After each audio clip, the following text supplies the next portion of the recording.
Wow, that's way bigger.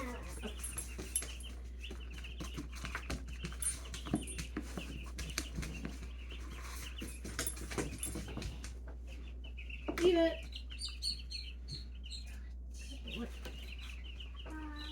Leave it.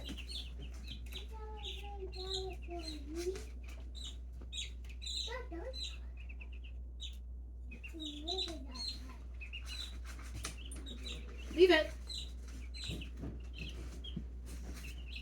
Okay. Yes, good boy. So walking past the cheese, I've asked him to leave alone on the floor.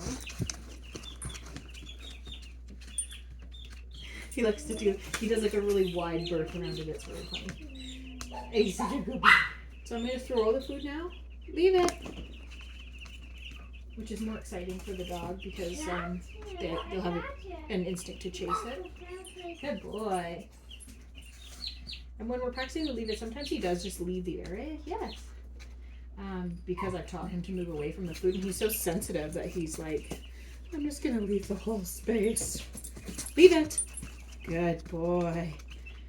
But then when he comes back, sometimes he forgets. So there we go. So that's where his leave it is at with dropped food. He's doing quite well. And his food has been down the whole time, so he's doing really well leaving it for a longer period of time too, which is one of my goals for him. So for the leave it, he does it correctly once he gives you eye contact. So he needs to be looking at you in the face, not looking at the food on the floor.